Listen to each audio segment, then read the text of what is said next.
はい、皆さん、こんにちは。うちの子の時間、やんころ集会、始まりです。さて、この番組は、オーディオ会、声だけで伝えていく番組ですね。毎回テーマを決めてトークをするというもの。トークテーマについて、皆さんからのコメントも募集しており、コメント返信などもさせていただいています。ですが、第2回目の今回、特別版といたしまして、7月に行った LA、ロサンゼルスまでの飛行機内での機内食を中心にトークをしていきたいと思います。トークテーマを待っていただいていた方、申し訳ありません。第3回はテーマを決めて、またコメントを募集予定ですので、お時間がございましたら、どうぞよろしくお願いいたします。さあ、それでは早速いきましょう。今回はちょっと写真なんかもですね、載せていきながらお話をさせていただければなと思っております。去年だっけな、こういう機内食の動画をアップしたと思うんですけれども、今回はせっかく、にゃんころ集会というものを立ち上げたということもありますので、この場所でトークをしていきたいなと思います。では、早速こちら。はいはい、開口一番早速ビールかいという方もいらっしゃるかと思うんですけれども、でもね、そうなんですよ。飛行機に乗って離陸してしばらくすると、多分なんでしょうね。これから長旅になるので、お疲れ様でございます。一杯どうぞっていうので、CA さん CA さんが皆さんにドリンクを、くれるんですけれども、ソフトドリンクとかアルコールとかありまして、アルコールだとワインとかもあったかな。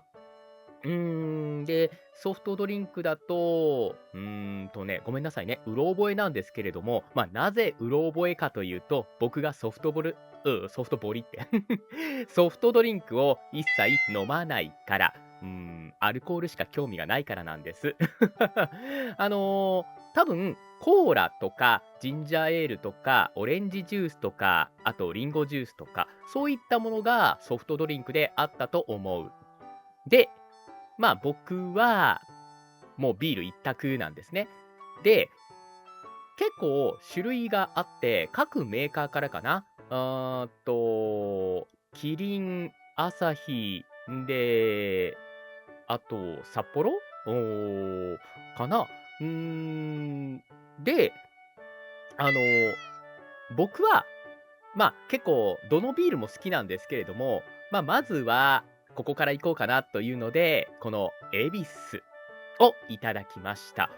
これね、恵比寿っていうとね、ちょっとこれは、何都市伝説本当か嘘かわかんないんですけれども、この写真の、エベスさんいますよね、エベスさんね。あの、エベスさんの左隣にカゴがあるじゃないですか。釣った魚を入れるカゴがね。あのカゴの中、今見える範囲では空だと思うんですけれども、なんかね、すごく珍しい恵比寿を見つけた人は、ここのカゴの中に魚が、溢れるほど入ってるバージョンがあるらしいんですよ。で、それを聞いてから、スーパーマーケットとか買う時にはいつもチェックしているんですけれども、見当たらないんですよね。これ誰か見つけた人いるのかな？うーん、もし、見つけたよっていう方いらっしゃいましたら、また後日で結構です。コメントください。というような、都市伝説もあったりするんですけれども、この綺麗な、なんと言いましょうかね、琥珀色と言いましょうか、ビール、恵比寿で乾杯して、長い長いフライト、飛行機の旅へと旅立つわけでございます。このね、ビールのね、苦味が、これから LA に行くぞというようなね、ちょっとこう気合を入れてくれるし、なんといってもね、この横にね、わかります？このジャパンエアラインズって書いてる、袋がね、包みがあるんですけれども、これが味好み的なもの。なんだろうな、おかきとかピーナッツとか、お酒のあてが結構混ぜ混ぜで入ってるものなんですよ。うん。これを食べながらビールを飲むというのがどれほどまでに幸せかというのを、いや、家でもできるんですよ。家でもできるんだけれども、この飛行機の中で感じられる瞬間。でね、多分前もお伝えしたかと思うんですけれども、この飛行機ってね、まあ飛行機ってねって言ってしまうと全部じゃないと思うんですけれども、全部のシート、このジャパンエアラインのね、全部のシートにモニターがついてて、そこで映画を見ることができるんですよ。その映画を見ながら一杯できるっていうのはね、もうこれは最高だよ、本当に。うん。あの、お酒が何杯でもおかわりできるっていうのであるならば、多分ひたすら飲んでたと思う。それぐらい幸せ幸福な時間ですよね。さて、続きまして、迎えの一杯をいただいた後なんですが、今度はお食事が出てきます。こちら。ドドン。まあ、もちろんね、気になった方いらっしゃるかと思うんですが、ビールももちろんついてきます。おビールです。今回はキリンを選びました。メインのメニューが一つドドンとあって、サラダで、お味噌汁という、まあ、このメニューですね。中を見ていきましょうかね。どんな感じなのかというと、中はこちら、トトン。ハッシュドビーフだったと思います。うん。人参とブロッコリーと、ちょっとね、塩茹でしたものかな。そして、レタス、紫キャベツのサラダ。で、サーモンの、これね、サーモンの中に、ポテトサラダっぽいのが入ってた。うん。で、その右にあるのは、なんだろう、春雨っぽいものだったかな、確か。うん。で、味噌汁の後ろに隠れていたのが、これ、ブロッコリーと、あと、そら豆っぽいもの、そしてかぼちゃなどなどのサラダですね。だから結構ね、サラダが占める割合多いんですよ、メニューの中で。ヘルシーだなぁと思って。まあ、その辺は気を使ってくださってるんだろうね。よかった。僕はカレーかハッシュドビーフ、まあ、ハッシュドビーフっていう言い方よりも、僕はハヤシライスって言っちゃうんだけど、ハッシュドビーフとカレーと比べると、ややハッシュドビーフの方が好きなんですよ。うん。なので、今回の食事特に美味しかったな。少しね、まあ、カレーと違ってハッシュドビーフって玉ねぎを主体にしてるから甘めなんですよね。その甘めのルーの中に、多分これね、ビーフだったよ。まあ、ハッシュドビーフだからビーフだよね。うちで作るときはポークなんだけど、うん、ビーフが柔らかく煮込まれていて、そんでもってご飯と一緒に。まあ、パンという方もいらっしゃるんですけれども、僕はがっつりご飯。うん。あとね、8対2。ご飯が8、ルーが2ぐらいの割合で食べていきます。うん。だからやっぱり、この時もそうなんですけれども、ハッシュドビーフが最後にちょっとね、残るんですよ。多くね。もちろん全部食べますよ。綺麗に食べるんですけれども、ちょっと残っちゃうんですね。味噌汁がね、美味しかった。やっぱどこ行っても、インスタントでもいいから、味噌汁は飲みたい。うーん。安心するんですよね。味噌汁の美味しさって。塩分と、そしてこの味噌の香りと。うん。正直、僕は、まあ、具沢山な味噌汁でもいいんですけれども、具なくてもいいです。うん。だから、インスタントの味噌汁も結構好きです。うん。でね、こういうね、メニューをくれるんですよ。A と B とあるんですけれども、まあ、なので、これを見ながらどっちがいいですかと、メニュー A とメニュー B とありますけれども、どっちがいいですかっていうのを、配られる時に聞いてくれるんですよ。ジャパンエアラインなので、日本語でちゃんと聞いてくださるので、すごくわかりやすかった。そして食べたいものもわかるので、うーん、まあ、なんだろうな、自分の好みの方を選べるっていうのもいいですよね。そして、デザートというわけではないんでしょうけれども、これ去年もあったね。ハーゲンダッツついてきます。いちごのブランマンジェ。うん。しかもね、しっかりと冷やしてくれてるから、カチカチなんですよ。でも、ご飯を全部食べた後って、ちょうどいい感じに温度なってるから、美味しく、そして、スプーンがスッと入るように食べられました。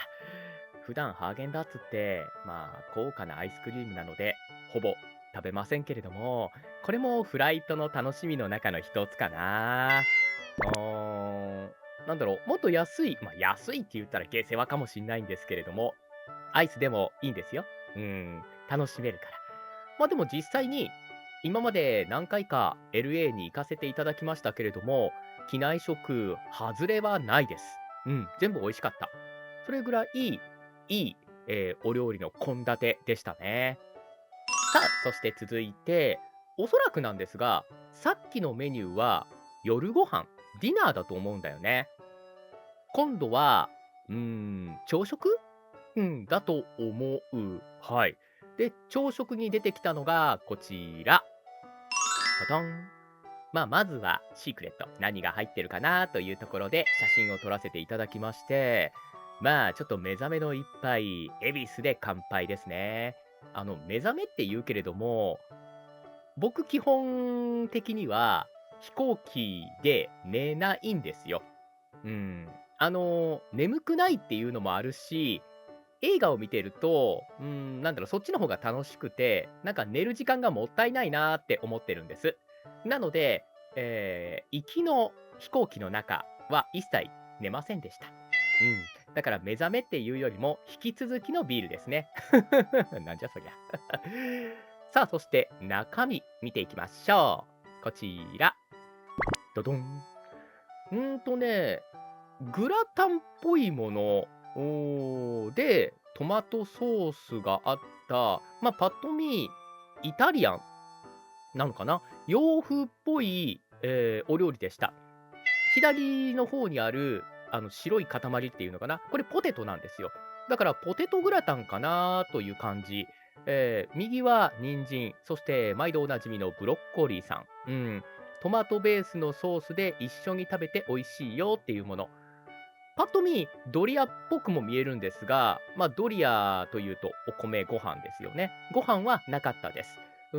チーズで絡めて、呼ぶならばグラタンという感じですね。そして、サイドメニューを紹介していくと、こちら。多分ね、玉ねぎだったと思う。玉ねぎ、オニオンサラダかな。レタスがちらっとあって、上にかかってるのがバジルっぽかったんかな。なんか香草っぽいものが振りかけられてて、赤色だったから、ちょっと辛かったような感じがします。はい。ほんで、デザート。キウイとリンゴとオレンジと、多分あれ、隠れてるのパインだったような気がする。この中だと、パインが一番好き。うん。パインはね、美味しい。デザートとしてのパインは美味しい。言うとくよ。うん。でね、キウイはすごく栄養価が高いっていうのは知ってるんだけれども、なかなか食べる機会、そして買う機会がないんですよ。思い出すのは学校給食、小学校ね。小学校の学校給食で、キウイを半分に切ったものが配られて、スプーンでほじくって食べてたのがよく思い出す。家で食べるっていうことはまずないですね。オレンジ、そしてリンゴもあんまり食べないかな。皮剥くのがめんどくさいので。リンゴよりは僕は梨派なんですよ。梨の方が美味しい。もう、梨はみずみずしいので、時々、若干こう、皮がある状態でも食べちゃうぐらい。うーん。リンゴも決して美味しくないわけではないんだけど、食感がね、違うじゃないですか。梨の方が、なんて表現したらいいのかな。シャクシャクとする感じ。リンゴはパキパキっていう感じ。わかるかな。僕はシャクシャクの方がいいんですよ。そして水分がたくさんある方が好き。それで、梨の方がいいかな。さ、そして、機内食をお伝えをしたんですけれども、向こう、LA に着いてから、じゃあ全く何も食べなかったのかっていうのは、そんなことはなくて、基本的にはスーパーマーケットで買ってきて、それをホテルで食べたというものなんですね。それをちょっと今回はご紹介したいなと思います。まず、しょっぱなですね。買ったのはこちら、ドドン。たくさんのドーナツと、たくさんのチキンと、そしてポテトチップス。もう、いかにもカロリーが高いなという感じのものなんですが、もうこのね、LA に行った時は、とにかく体力をつけなきゃ、スタミナをつけなきゃっていうのもあったので、カロリーの高いものをぶち込みました。ほんでね、あの、日本と違って、やっぱり値段というか、物価がね、少々、高かったりするんですよ。で、お財布と相談の上、こういう形になりました。まあれだけね、たくさんのドーナツが入って$5。$5だから、日本円で言うと、だいたい750円ぐらいかな。そう考えたら安くないってなったんですわ。うん。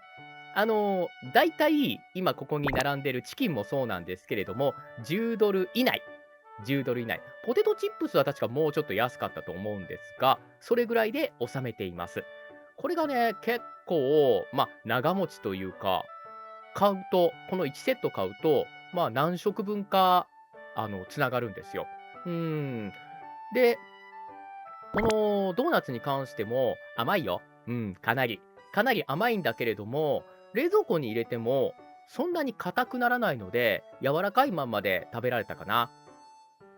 お部屋にオーブントースターとか電子レンジはないんだけれども、ホテルの1階に行けば電子レンジがあるんですよ。そこでチキンとかを温めることもできるし、ただ、私はこれね、温めなかった。というのは、チキンって、そのチキンだけに限らずね、お肉ってほっとくとちょっと硬くなるじゃないですか。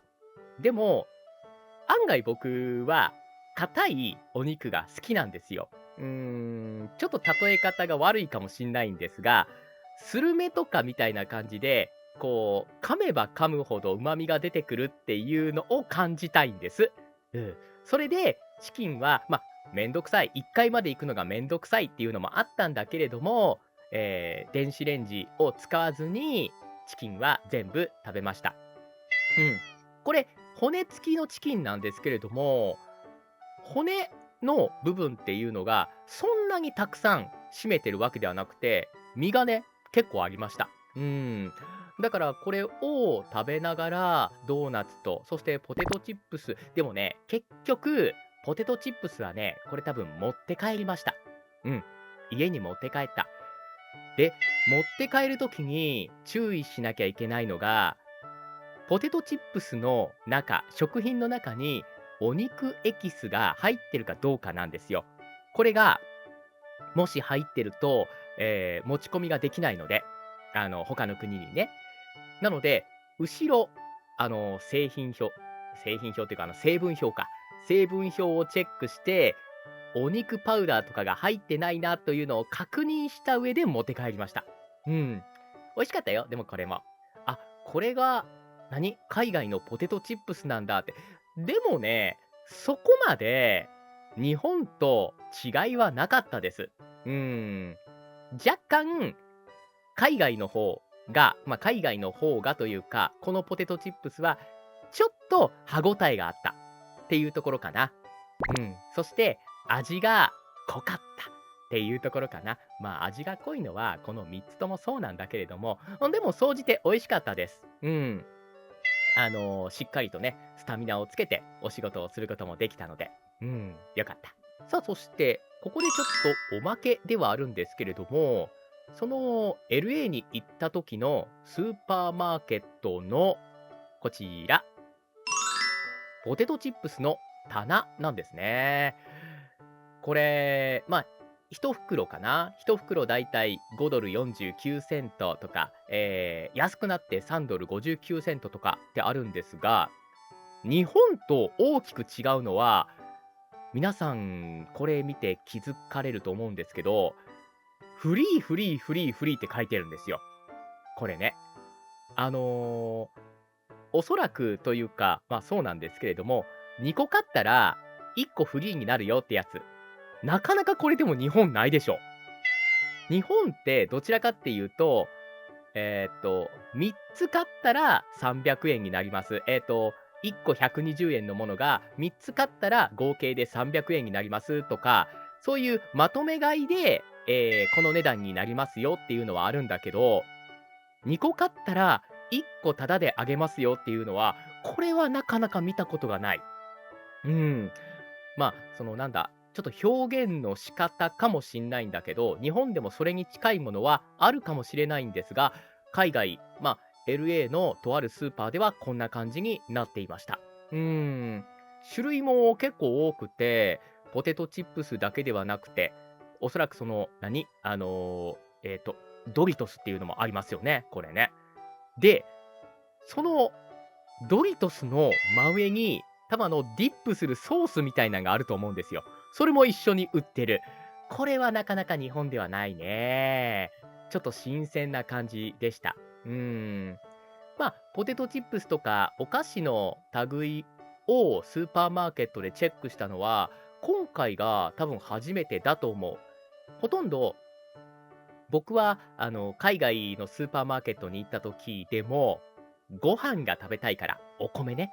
お米が食べたいから、お寿司コーナーに行ったりとか、あとフライドチキンとか、惣菜コーナーね、に行ったりとかするんで、お菓子コーナーっていうのはほぼほぼ行かなかったんですよ。ただ今回、ちょっとお酒と一緒にっていうのを考えた時に、ポテトチップスコーナーも行ってみました。こちらがもう一つの角度からですね。こっちに関しては、ポテトチップスが結構多い感じ。うん。ディップソースが、ここから見ると、あの、ボトルガムっていうのかな、ボトルガムに見えて仕方がない。でも多分、ジャムのような、ジャムが入ってる瓶のようなものに、ソースがたっぷりと入ってるものですね。右側の赤いのがちょっと辛いやつ、そして左の方に白いのがあるんですが、あれがサワークリームっぽいのかな。うーん、これもね、美味しいと思うので、日本でちょっと探してみてもいいかな。一回チャレンジしてみようかな。さあ、そして続いてはこちら。はい、まだまだ帰りの飛行機の中ではないんですけれども、とある動画の中ではちょろっと出てきたんですけれども、これも海外のスーパーマーケットで買った日本の札幌のメーカーのプレミアムブラックビアですね。これなんで買ったかっていうと、この缶のデザインね、これがなかなかないと思うんですよ。で、実際に調べてみると、やっぱり海外でしか売ってないっぽいです。うん。日本では売ってないっぽい。ちょっとこの握りやすいような感じで、ひょうたんのような形になってる、札幌のブラックね。中に入ってる量も結構多くて、確かね、650ml だったような気がする。間違ってたらごめんなさい。日本のやつって、ロング缶だと 500ml なんですよ。だからちょっと多い感じですね。ブラックビールだから、少し苦味が強いような感じはしたんだけれども、美味しかった。これ。あっという間になくなったよ。さあ、そして続いてはこちら。これも、とある動画で、飲んでたものなんですけれども、メキシコのビールね。うーん。あの、今回 LA 行った時では、結構メジャーだったみたいで、もちろんその、さっきちょろっとお伝えした動画の中でもそうなんですけれども、至るところで飲んでました。美味しかった、モデロ。やっぱりね、ちょっと日本のビールと違って、いい意味での荒々しさっていうのがテイストの中にあったかな。うん。でも、その荒々しさが喉にいい刺激を与えてくれて、僕はこれ美味しかったです。うん。なんだかんだ言って、海外で飲むビールってゴイゴイいっちゃう。うん。だいたい夜に飲むんですけれども、普段だったら、まあ、1缶、2缶ぐらいなんですけれども、4、5本いっちゃうもんね。でもね、不思議なことに、その次の日の朝って二日酔いにならないんですよ。なんでだろう。アルコール決して弱いわけじゃないんですよ。ビールだから4%とか5%あったりするんですけれども、全然二日酔いにならない。目覚めすっきり。うーん。多分、仕事があるよっていうことが、体の中に巡ってるんだと思うんですよね。だから、二日酔いしてる場合じゃないよっていう警告だと思う。さあ、そして続いてはこちら。これはね、いただき物なんです。プレゼントありがとうございました。ホテルの中でもちろんいただきました。美味しくいただきました。お仕事で LA に行くと、食べ物、乾物ですよね。スナックとか、あとこういうドリンクとかっていただけたりするんですが、ほとんどホテルの中で飲み食いしちゃいます。美味しくいただいております。こういった今までこう自分が知らないパッケージを見るっていうのも新鮮ですし、やっぱりその海外の食べ物を実際に味わえるっていうのは自分の中でいい経験になってるので、本当に、なんだろうな、皆さんに感謝をしながら、いただきます。ご馳走様をさせていただきました。本当にありがとうございます。はい、そしてこちら、にゃんこちゃん。ライオンだね。いや、虎かな。瞳まっすぐ、こっちではないよね。ちょっとずれてますけれども、にゃんこちゃん、その1。そして、にゃんこちゃん、その2。この子のカラーってね、どこぞのたぬきさんを思い出すんだよね。尻尾が長い、長い尻尾好きです。団子のような尻尾もね、それはそれで可愛いんですけれども、この子は近づくとすぐ逃げていきました。やっぱ海外行ってもね、にゃんこちゃんには好かれないんだよね。触りたかった。さわさわしたかったな。さあ、続いてはこちら。さっきスーパーマーケットで買ったもので、食事を全部済ませるっていうのはできないので、もちろん、続いても買ったものがこちらなんですね。今回は、チキン、骨なしのチキンだね。骨なしのチキンとカップケーキを追加で買いました。なぜこのカップケーキを買ったかっていうと、プライスダウンしてたんですよ。多分ね、$2ぐらいだったと思う。だから、$2だとすると、なんぼ ?200、300円ちょっとぐらい ?300 円ちょっとぐらい。6つで300円ちょっとっていうと安いんじゃないと思って。で、結構ほら、カラフルに彩られてるから、ちょっとこう、食欲をそそるものは試しだというので買いました。実際にね、これ食べてみると、さっきのドーナツと比べられないぐらいに甘いです。めちゃくちゃ甘い、これ。本当に。ケーキ自体はパウンドケーキみたいな感じで、ふわふわなんだけれども、このクリームがテクスチャー、食感はね、柔らかいんです。柔らかいんだけれども、味がもたっとしてた。もうすごい甘さがすぐダイレクトに口の中に入ってくる感じ。これはね、1個食べたらもう十分だって思うぐらい、最終的には全て食べましたけれども、これはかなりね、プライスダウンするなという感じでした。美味しかったよ。美味しかった。美味しかったけれども、ちょっと苦労したかな。で、左にあるこの骨なしチキンね。骨なしチキン。これはね、ちょっとこう塩コショウ、特に胡椒かな。胡椒がきつめに効いている感じで、えーっと、前回買ったチキンよりもこっちの方がちょっと硬かった。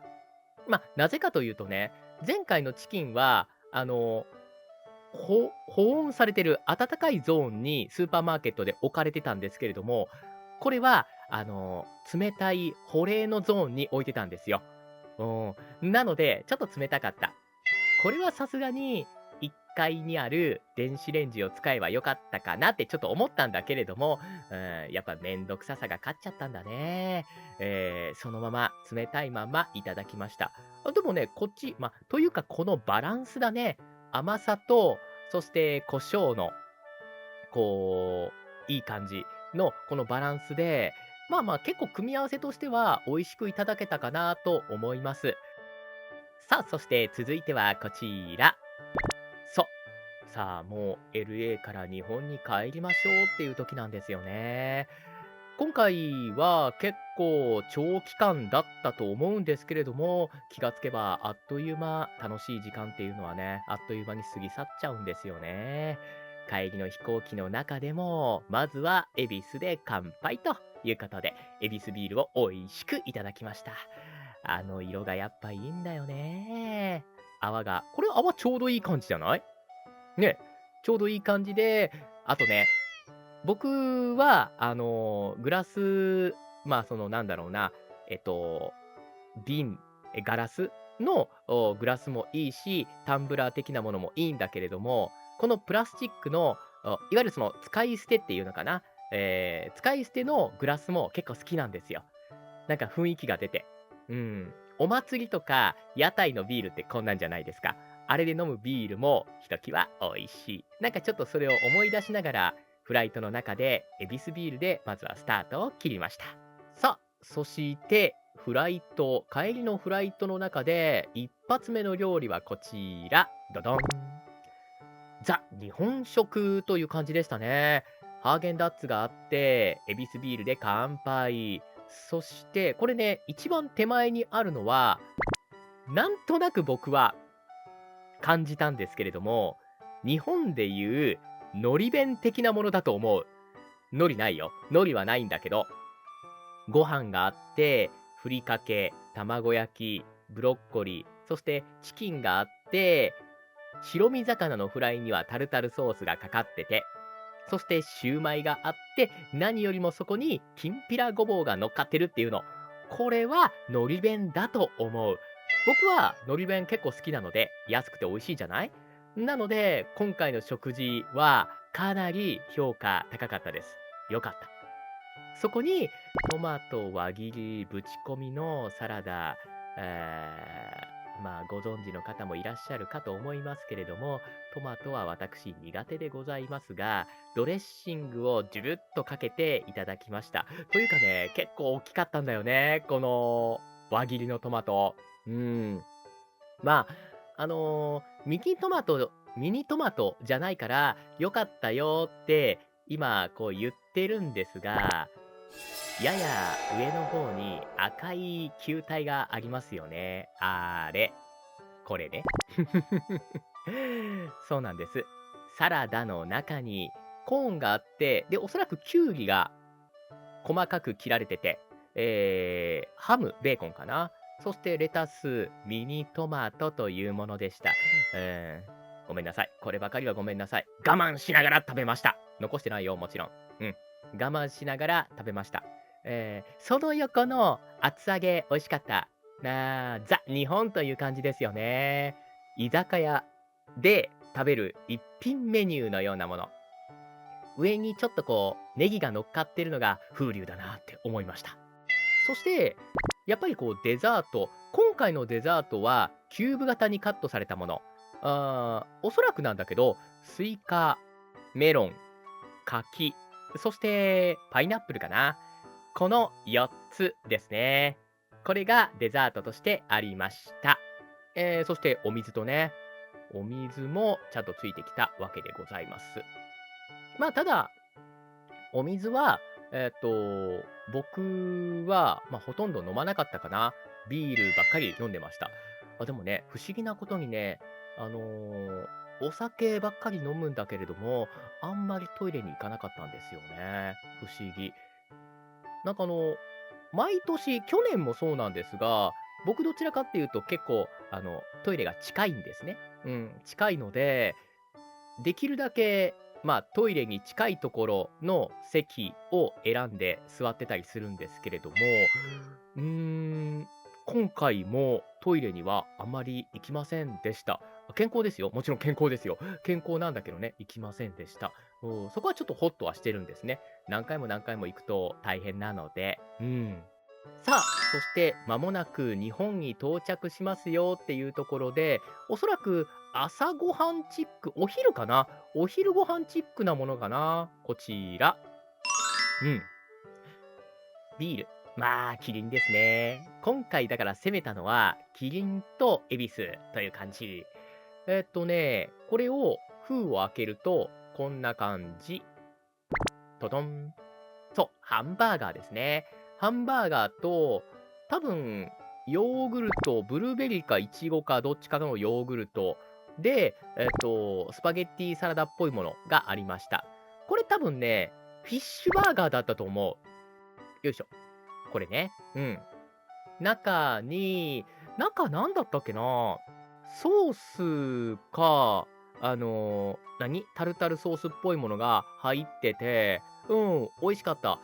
バンズというか、このパンも、温かくてね、温かくて、ちょっとこう、中は柔らかく、で、外がこうパリッとした感じで、フィッシュとうまいこと合うような感じになっていました。あんまり僕はハンバーガーとかって食べないんですよ。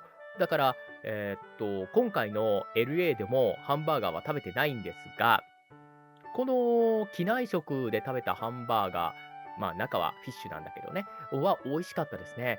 久々に食べるとやっぱ美味しいね、こういうのって。うーん。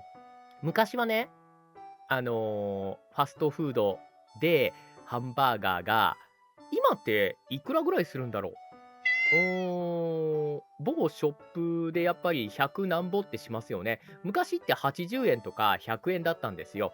その頃って、まあ、うちの両親が喜んで買ってきて、食べ食べっていう感じだったんだけど、僕中に入ってる、ピクルスっていうのかな、あれがね、あんまり好きじゃなかったので、酸っぱいじゃないですか。酸っぱい、ハンバーガーの具材で、多分そのショップのハンバーガーってケチャップベースのソースだから、酸っぱい酸っぱいの掛け合わせで、あんまり好きじゃなかったんです。だから、ハンバーガーってあんまり美味しくないよねって思ってたんだけど、途中から照り焼きバーガーに出会って一変しました。照り焼きバーガーはめちゃくちゃうまい。これはどこのバーガーショップの照り焼きバーガーも美味しい。基本的に照り焼きバーガーがあれば、僕はだからそっちを頼みます。それか、フィッシュバーガーを頼みます。フィッシュバーガーも美味しいから。マヨネーズ系統、そのタルタルソース系統が好きなので、それで白身魚を食べられるっていうのは最高じゃんっていうのがあるから、どちらかっていうと、フィッシュ入りのバーガーを照り焼きがもしなければ頼むという感じかな。まあ、そんなこともあって、久々に出会えたフィッシュバーガーはとても美味しいものでございました。さて、では、これちょっとおまけになるんですけれども、日本の空港の中のドリンクの値段でございます。はい、ノーコメント。はい、ということで、たくさんの料理を見ていただきましたが、まもなくエンディングとなります。ラストの食事を終えて、日本へと帰ってきたわけなんですが、LA で食べたもの、そして LA までの飛行機の中で食べたものを中心にトークをさせていただきました。毎回ちょっとずつね、違うメニューになりますので、食べるっていうのは人間の欲求のうちの一つでもあるし、楽しみのうちの一つでもあるので、それがこういったお仕事の中で経験させてもらえるっていうのは、すごくいいことだと思いますし、感謝をしております。そして現地でお会いした皆様からのプレゼントであったりとか、そういうところでも、新鮮な、新しい経験をいただけているので、そういったところでも皆さん本当にありがとうございます。さあ、ということで、今回は、LA までの機内食を中心にトークをさせていただきました。第3回、また各週で日曜日のお昼12時、日本時間のお昼12時にアップする予定ですので、第3回はまたトークテーマをお伝えいたしまして、皆さんからのコメント、もしよろしければいただけたら幸いでございます。では、どうぞ、良い週末良い1週間のスタートをお過ごしください。今回もご視聴ありがとうございました。またね、よろしゅう。